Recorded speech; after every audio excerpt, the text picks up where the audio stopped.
तो सनराइजर्स हैदराबाद माड्डरे घायला है मुंबई इंडियंस दल। दर्शक बंधु मैंने हैदराबाद इतिहास सृष्टि कला राजीव गांधी इंटरनेशनल स्टेडियम हैदराबाद रे।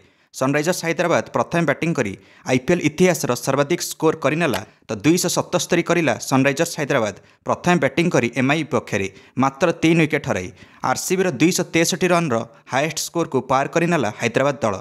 7 ओभर दर्शक बंधु मैंने 100 रन करनेला सनराइजर्स हैदराबाद। 10 ओभर हो 148 कर 15 ओभर 200 रन 20 ओभर 277 मात्र 3 विकेट हराई आरंभ ट्राविस हेड बहुत माड मारे एसआरएच 3 ओभर ही 22 रन मारी पकाइले ट्राविस हेड आ बैकफुट्रे पकड़ा आरंभ करते एमआई बॉलर्स को। ट्राविस हेड 9टा चौका और 3टा छक्का मारे मात्र 24 बॉल 62 रन कर आउट हेले ट्राविस हेड। तापर अभिषेक शर्मा आसिकी 7टा छक्का और 3टा चौका मारे 23 बॉल 63 रन करें। 8टा बाजी कर 2 मिनिट रे ट्राविस हेड 18 बॉल अर्धशतक करें।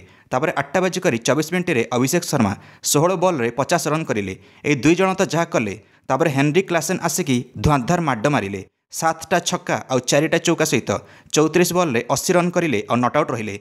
15 रन प्रति ओभर मारुला एसआरएच बैट्समैन माने। दर्शक बंधु मैंने एमआई दिग्गज रोहित शर्मा भी आकाबाका होगले एसआरएच माड देखि। रोहित शर्मा निजर 200तम आईपीएल मैच खेलुंट एसआरएच पक्षरे एवं 278 टार्गेट अच्छी एमआई आगे। कौन लगुच एमआई चेस कर कि हाएस्ट स्कोर टोटाल आईपीएल इतिहास। निश्चित निज प्रतिक्रिया कमेंट दे वीडियो को लाइक और चैनल को सब्सक्राइब करदे समस्त क्रिकेट अपडेट्स। धन्यवाद।